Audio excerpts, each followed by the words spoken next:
Hello everyone, जय हिंद, वंदे मातरम। स्वागत है आप सभी का एक बार फिर से आपके अपने चैनल मनोज सर में। मैं हूं आपका दोस्त गौरव सिंह और आपके लिए लेकर आया हूं NCERT physics class 12 chapter number 6। और दोस्तों चैप्टर नंबर 6 में आज हम आपके लिए न्यूमेरिकल्स क्वेश्चन लेकर आए हैं, यानी जो वही क्वेश्चन लेकर आए हम जो बोर्ड में अब तक पूछे जा चुके हैं। ठीक है, यानी काफ़ी इंपॉर्टेंट सेशन है आपका ये आज का। और दोस्तों आज हमारा पार्ट नंबर 13 है। पार्ट नंबर 12 तक मैंने आपको पिछले वीडियो में कराए हैं। अगर आपने वो वीडियो हमारे नहीं देखे हैं तो आप उनको ज़रूर देख लें। ठीक है, चलिए करते हैं हम स्टार्ट। वीडियो को स्टार्ट करने से पहले मनोज सर गुरुमंत्र इंस्टीट्यूट और फिजिक्स टॉपर्स अकेडमी हमारे चैनल्स को सब्सक्राइब ज़रूर कर लें। तो आइए करते हैं हम आज का इम्पोर्टेंट सेशन स्टार्ट। सबसे पहला क्वेश्चन है इसमें, देखिए 100 फेरों वाली तथा 300 ओम प्रतिरोध वाली एक कुंडली से बद्ध चुंबकीय फ्लक्स 0.1 सेकंड में 0.6 वेबर से घटकर 0.4 वेबर रह जाता है।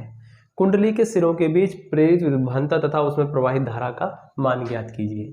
ठीक है, ये आपने क्वेश्चन पढ़ लिया है। और दोस्तों ये जो क्वेश्चन है हमारा 2017 में आ चुका है क्वेश्चन। ठीक है, तो इंपॉर्टेंट क्वेश्चन है।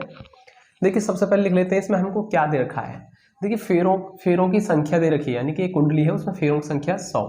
तो हम लिखेंगे फेरों की संख्या कितनी है, एन क्या है फेरों की संख्या, और वो कितनी है 100।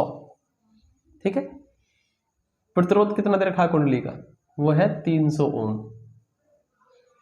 ठीक है, और चुंबकीय फ्लक्स का मान कितना, देखिए 0.1 सेकंड में, यानी पहले लिखेंगे डेल्टा टी, कितना समय अंतराल है 0.1 सेकंड। तो 0.1 सेकंड में चुंबकीय फ्लक्स 0.6 वेबर से, तो कितना है प्रारंभ में फ्लक्स φ1 मान लेते हैं उसको 0.6 वेबर।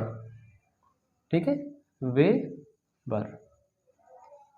ओके, तो कितना हो जाता है घट करके बाद में डेल्टा टी टाइम में, सपोज मान लीजिए φ2 हो गया घट करके, और वो हो गया आपका 0.4 वेबर। ठीक है, तो आई थिंक आपको इतना समझ में आया क्या दे रखा है। अब देखिए कुंडली के सिरों के बीच प्रेरित विद्युत भाग बल, प्रेरित विभवांतर। ठीक है, चलिए एक तो आपको प्रेरित विभवांतर निकालना है, ठीक है V, और दूसरा आपको क्या निकालना है, उसमें प्रवाहित धारा भी निकालनी है I। ठीक है, एक आपको धारा निकालनी है I।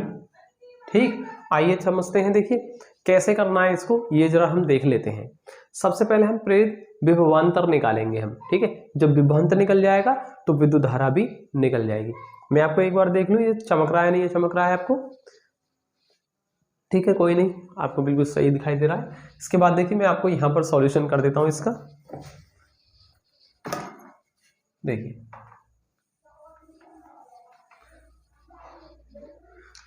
कैसे करेंगे इसका सॉल्यूशन, देखिए हल। देखो सबसे पहले हम प्रेरित विभवांतर निकाल लेते हैं। क्या निकालेंगे हम, प्रेरित विभवांतर। ठीक है, कितना होगा वो, प्रेरित विभवांतर को हम चाहे तो E से भी प्रदर्शित कर सकते हैं, या आप चाहे तो V से प्रदर्शित कर लें, वो आपकी मर्जी है। ठीक है, तो हमने यहाँ पर किससे कर दिया है, यहाँ पर हमने यहाँ पर E से प्रदर्शित कर दिया इसे। और E बराबर होता है प्रेरित विभवांतर का फॉर्मूला E बराबर माइनस के, ठीक है माइनस के N और delta phi upon delta T. यही तो होता है भाई प्रेरित विभवांतर का मान जो होता है, प्रेरित विभवांतर को आप प्रेरित विद्युत भाग बल भी कह सकते हैं। ठीक है, तो कितना होगा, इतना होगा। ये कहाँ से आया, ये फैराडे के नियम से आया है। ठीक है, चलिए इसके बाद देखिए E बराबर माइनस के N, इस डेल्टा फाई को हम φ2 माइनस φ1 भी लिख सकते हैं या नहीं लिख सकते। ठीक है, और बाकी क्या है आपका डेल्टा टी। अब इसमें आप सारी वैल्यूज को रख दीजिए और फाइंड कर लीजिए। E की वैल्यू माइनस N की जगह लिख देंगे आप 100, क्योंकि 100 फेरे हैं कुंडली के अंदर।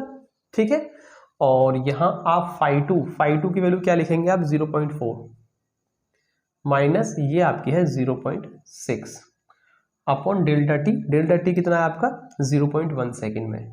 ठीक, इतना आई थिंक आपको समझ में आया होगा। इसके बाद देखिए मैं यहाँ पर कर देता हूँ इसको, तो E बराबर कितना हो जाएगा यहाँ से माइनस के 100, और भाई 0.4 में से 0.6 जाएगा तो कितना बचेगा, ये आपका बच जाएगा यहाँ से माइनस में, नेगेटिव में बचेगा।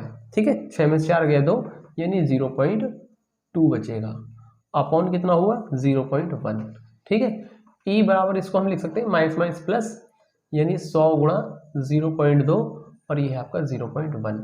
ठीक, ये इससे कैंसिल हो जाएगा और 100 दूनी 200 हो जाएगा। कितना हो गया 200 वोल्ट। तो आपका प्रेरित विभवांतर का मान निकल गया 200 वोल्ट। ठीक है, आई थिंक आपको इतना समझ में आया होगा किस प्रकार से हुआ है।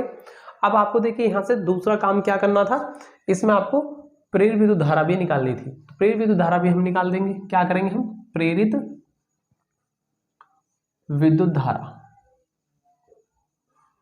कैसे निकालेंगे, हम जानते हैं I बराबर E अपॉन आर, ये फॉर्मूला लग जाएगा भाई, I बराबर V अपॉन आर, और V की जगह हम क्या लिखेंगे, प्रेरित विभवांतर लिखेंगे।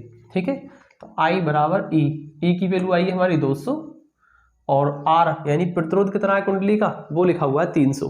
ठीक है, तो यहाँ जाएगा 300 और ये आपके कैंसिल, यानी 2/3, और यहाँ से आप चाहें तो इसको, ठीक है, इसको पॉइंट में भी लिख सकते हैं, बाकी आप चाहें तो इसको यहाँ भी छोड़ सकते हैं। यही आपका क्या होगा, सेकंड आंसर हो जाएगा यहाँ पर।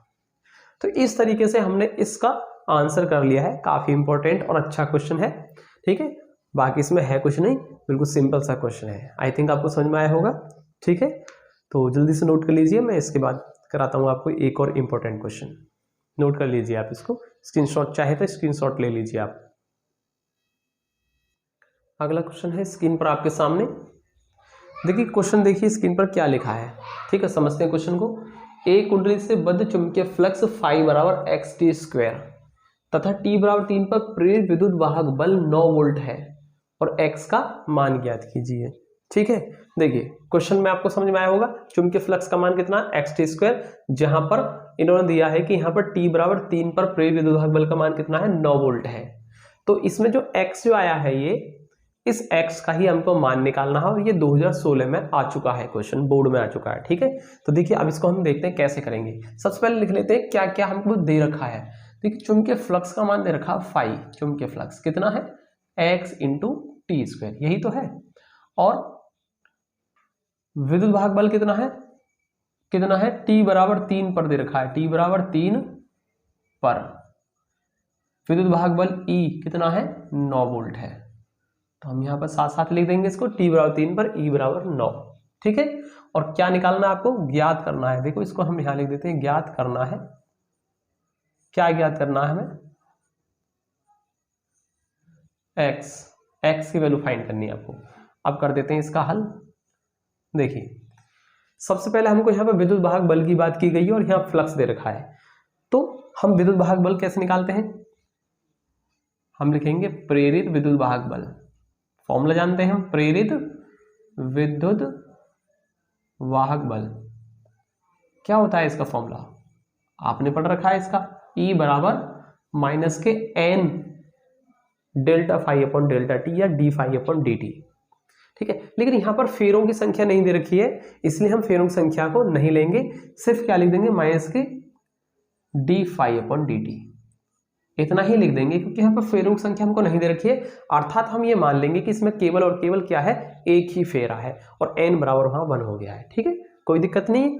चलिए अब देखिए यहाँ पर E बराबर minus D upon D T, और यहाँ है आपका फाई, और फाई का मान हमको देखिए ये दे रखा है, हम इसको लिख देते हैं x × t²।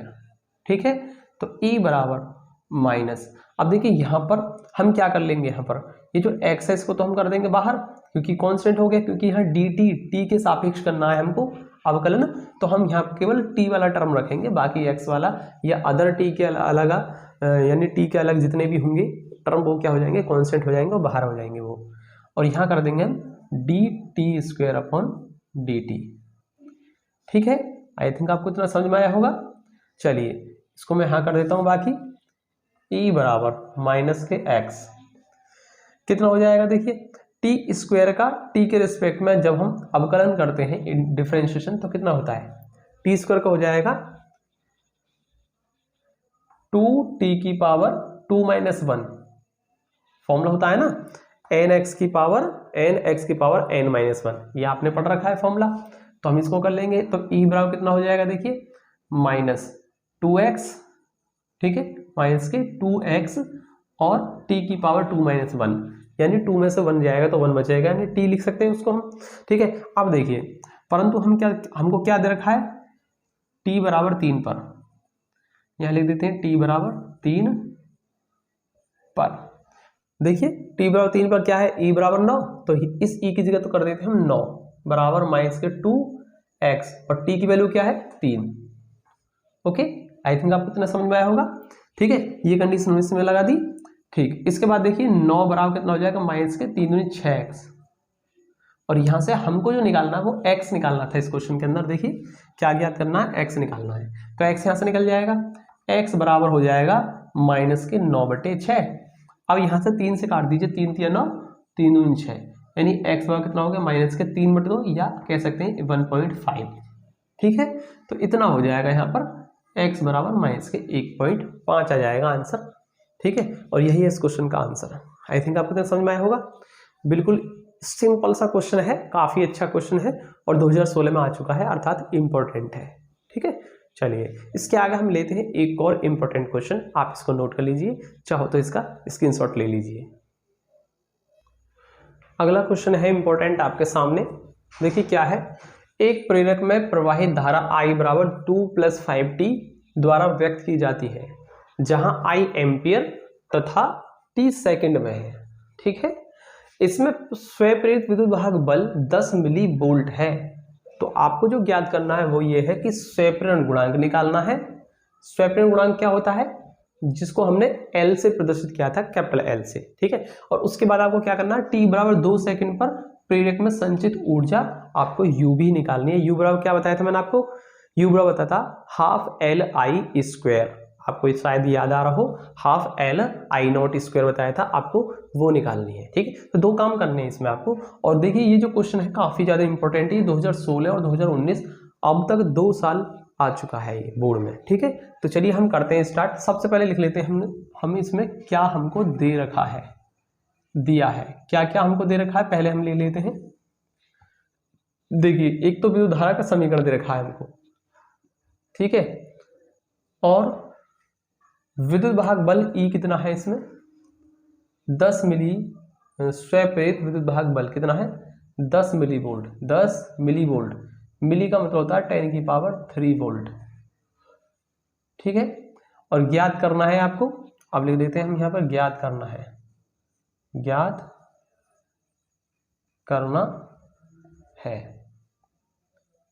क्या ज्ञात करना, देखिए दिया है में हम वो भी लिख देते हैं, धारा का समीकरण भी लिख देते हैं, I बराबर 2 + 5t, ये भी तो आपको दे ही रखा है। ठीक है, अब देखिए ज्ञात क्या करना, आपको स्वप्रेरण गुणांक निकालना नंबर फर्स्ट। ठीक है, क्या निकालना, L, और दूसरा t बराबर 2 पर,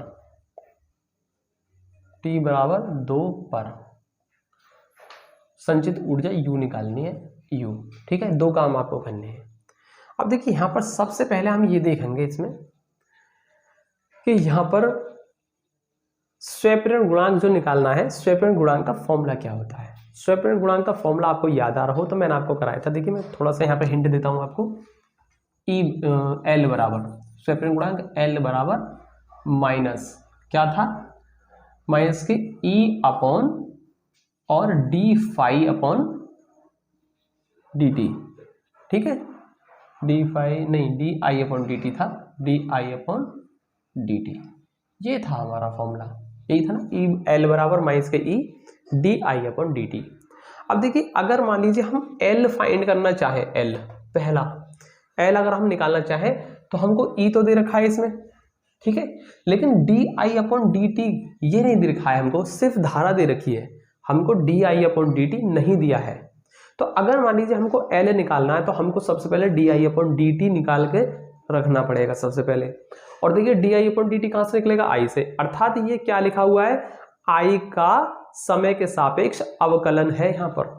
ठीक है, तो इस I का, यानी ये जो समीकरण है धारा I का, इसका t के सापेक्ष अवकलन कर लेते हैं, di/dt यहां से निकाल लें और फिर इस फॉर्मूले में रख करके हम इजीली L कैलकुलेट कर सकते हैं। आई थिंक आपको समझ में आया होगा इतना। ठीक है, तो सबसे पहले मैं क्या कर रहा हूं, di/dt फाइंड कर लूंगा यहां से। ओके, इतना आपको समझ में आया। तो देखिए ये मिली एम्पियर है तो इसलिए माइनस आएगा, ठीक है, इसको भी कर लीजिए आप। अब देखिए सबसे पहले हम हल करेंगे, इसको हल करेंगे तो इसमें क्या लिखेंगे हम, सबसे पहले हम क्या लिख लेते हैं इसमें, D I upon D T, D I upon D T find कर लेते हैं। अर्थात हम लिखेंगे डी अपॉन डी टी और आई की जगह हम क्या लिख देंगे, जो हमको समीकरण दे रखी है 2 + 5t, ठीक है। और इसको सॉल्व कर दीजिए आगे, देखो कैसे हो जाएगी D I upon D T की वैल्यू। देखिए ये जो 2 है, जब हम t के सापेक्ष करेंगे इसमें t नहीं है, अर्थात ये पूरा क्या है कांस्टेंट, और कांस्टेंट का होता है 0, ठीक है। तो ये खत्म। अब हम करेंगे इसका 5t का करेंगे। देखिए 5 कांस्टेंट बाहर आ जाएगा और t का t के सापेक्ष हो जाएगा 1, अर्थात कितना आ गया, हम यहाँ लिख सकते हैं कि D I upon D T कितना आ गया दोस्तों, ये हमारा 5 आ गया, ठीक है। और धारा और ये है समय, ठीक है, एम्पियर पर सेकंड, तो हम लिख देते हैं इसको एम्पियर पर सेकंड, ये समय है, दे धारा है। तो 5 एम्पियर पर second D I upon D T की वैल्यू निकल के आ गई। अब यदि आपको D I upon D T मिल गया है तो आप इस फॉर्मूले का यूज करके एल आराम से इजीली फाइंड कर सकते हैं, ठीक है। तो यहां से अब हम कर देते हैं पहला पार्ट इसका, अर्थात हम एल फाइंड कर लेते हैं। तो ये फॉर्मूला होता है और एल बराबर माइनस ई की जगह हम क्या लिख दें, जो हमको दे रखा है 10 गुणा 10 की पावर -3 अपॉन, और D I upon D T आ गया हमारा 5। तो यहाँ से 5 दूनी 10, 2 आ गया, यानी कि स्वयं गुणांक जो आ गया हमारा एल, वो कितना आ गया हमारा -2 गुणा 10 की पावर -3 आ गया, ठीक है। और ये किस में होता है, हेनरी में होता है, एच। तो पहला आंसर तो आपका यहाँ पर आ चुका है। अब बात कर लेते हैं हम सेकंड पार्ट की, ठीक है। तो सेकंड पार्ट में क्या है, देखिए t बराबर 2 सेकंड पर u निकालना है, अर्थात u का फॉर्मूला क्या होगा, देखिए u बराबर होगा half L I not square या आई स्क्वायर, ठीक है, हाफ एल आई स्क्वायर, ठीक है। अब देखिए यहां पर आपको i की वैल्यू चाहिए i, लेकिन i तो हमें इक्वेशन में दे रखी है, तो ध्यान रखना यहाँ पर t बराबर 2 इसलिए दिया है ताकि हम t बराबर 2 पर पहले i निकाल लें और उस i की वैल्यू को यहाँ पर यूज कर सकें, ठीक है, समझ में आया होगा। तो क्या है, देखिए मैं इसमें यहाँ कर देता हूँ सेकंड पार्ट, तो t बराबर 2 रखने पर, ठीक है, तो i कितना हो जाएगा, i बराबर 2 + 5 इंटू टी, और t की जगह करना है हमको 2, ठीक है। तो i बराबर कितना हो जाएगा, 5 दूनी 10 और 2 12 एम्पियर आ गया। तो t बराबर 2 पर धारा हमने निकाल ली है और इस 12 का यूज करना हमको यहाँ पर। समझ में आया होगा आपको इतना, ठीक है। एक बार मैं चेक कर लूँ आपको यहाँ से दिख रहा है या नहीं दिख रहा है, ठीक है, आपको बिल्कुल क्लियर दिख रहा है यहाँ तक, ठीक है। तो u बराबर, अब हम क्या निकाल सकते हैं, हम u निकाल सकते हैं, ठीक है, संचित ऊर्जा निकाल सकते हैं, u बराबर हाफ एल आई स्क्वायर। और देखिए यहां से हाफ एल का मान हमने ऑलरेडी निकाल लिया है, कितना निकाला था, 2 गुणा 10 की पावर -3। आप चाहे तो इसका परिमाण ले सकते हैं, जरूरी नहीं है यहाँ पर माइनस आप साइन लगाएं, आप इसको खाली 2 गुणा 10 की पावर -3 हेनरी, या कह सकते हैं 2 मिली हेनरी भी कह सकते हैं इसको, ठीक है। तो आप चाहे तो परिमाण में ये माइनस चिन्ह हटा सकते हैं, कोई जरूरत नहीं है। तो यहाँ पर मैं केवल 2 गुणा 10 की पावर -3 ले सकता हूँ परिमाण में, ठीक है। और i कितना आपका 12 है, अर्थात 12 का स्क्वायर हो जाएगा ये। तो यहां से देखिए इस 2 से तो 2 कैंसिल हो गया, तो u कितना आ गया आपका 10 की पावर -3 और 12 गुणा 12 144, या हम कह सकते हैं 144 गुणा 10 की पावर -3, ठीक है। और क्या आ गई है, जूल में आ गई है, तो इतने जूल आ जाएगी, यही क्या होगी, इसकी ऊर्जा होगी, ठीक है। आप चाहे तो इसको क्या लिख सकते हैं, 144 मिली जूल भी कह सकते हैं इसको, ओके। तो यही है इसका दूसरा आंसर, और ये क्वेश्चन भी हमारे लिए क्या हो गया, बहुत ही इजी हो गया, और दोनों आंसर आपके आ चुके हैं, ठीक है। तो आई थिंक आपको समझ में आया होगा। चलिए, अगर वीडियो आपको अच्छा लग रहा है, समझ में आ रहा है और क्वेश्चन आपको इंपॉर्टेंट लग रहे हैं, ठीक है, तो अभी लाइक कर दीजिए, बिल्कुल अभी एकदम, ठीक है। चलिए, और इसके बाद एक और क्वेश्चन लेते हैं हम इंपॉर्टेंट। चलिए, अगला क्वेश्चन स्क्रीन पर आपके सामने, देखिए क्वेश्चन को सबसे पहले समझिए, क्वेश्चन में क्या कहा गया है, ठीक है। उसके बाद गिवन वैल्यू लिखिए, फिर आपको क्या ज्ञात करना है, उसके बाद उसका सॉल्यूशन कर दीजिए, बिल्कुल सही से पहचान लीजिए कि फॉर्मूला कौन सा लगेगा। ठीक है, चलिए देखिए इसमें क्वेश्चन क्या है।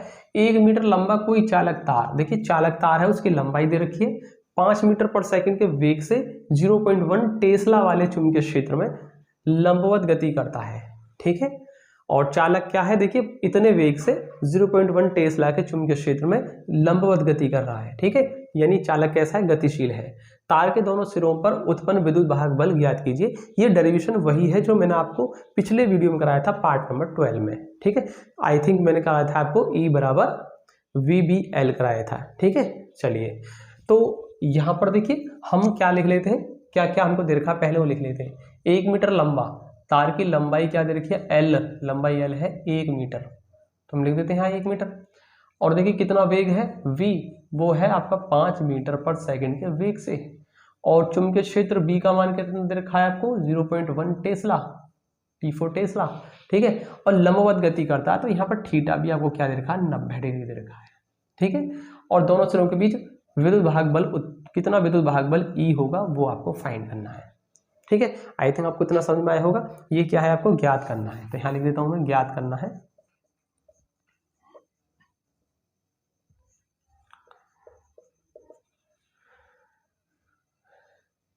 प्रेरित विद्युत वाहक बल ज्ञात करना है। अब देखिए कर लेते हैं इसको हम हल, यहाँ कर देता हूं मैं इसको। क्या हल में क्या करना है आपको, देखिए क्या होता है, E बराबर हमने आपको बताया था BVL। अगर एंगल दे रखा है तो यहाँ लिख देंगे हम साइन थीटा। अगर एंगल दे रखा है तो हम यहाँ पर थीटा लिख देंगे, क्योंकि यहाँ पर थीटा 90 दे रखा है तो यहाँ पर साइन थीटा आता है इसका पूरा। ठीक है, पूरा क्या होता है समीकरण, इतना होता है। तो E बराबर B, देखिए B का मान हमको 0.1 टेस्ला दे रखा है, तो इसको लिख देंगे 0.1।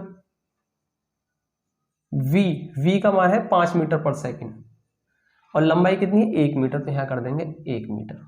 ठीक है, और साइन थीटा कितना आपको दे रखा है, 90 डिग्री। कर दीजिए सॉल्व, तो E बराबर 5 एकम 5 यानी 0.5। ठीक है, 0.5 हो गया 1, और साइन 90 का मान भी क्या होता है, 1 होता है, यानी कुल मिलाकर कितना आ जाएगा, 0.5 वोल्ट आ जाएगा। और यही इस क्वेश्चन का क्या होगा, आंसर होगा। और देखिए 2017 में आया हुआ क्वेश्चन है, इंपॉर्टेंट क्वेश्चन है, ये छोटा है बट क्या है, इंपॉर्टेंट है। तो आई थिंक आपको ये समझ में आया होगा। और आज की वीडियो में हम सिर्फ आज इतना ही रहने देते हैं, इसके आगे के और भी कुछ क्वेश्चन लेकर आऊंगा मैं इससे नेक्स्ट वीडियो में। ठीक है दोस्तों, इस ज़्यादा से ज़्यादा वीडियो को लाइक कीजिए ताकि हमको मोटिवेशन मिलता रहे, और हम यूं ही आपके लिए निःशुल्क आपके लिए मेहनत करते रहें। ठीक है दोस्तों, चलिए मिलते हैं अगली वीडियो में, तब तक के लिए जय हिंद, वंदे मातरम।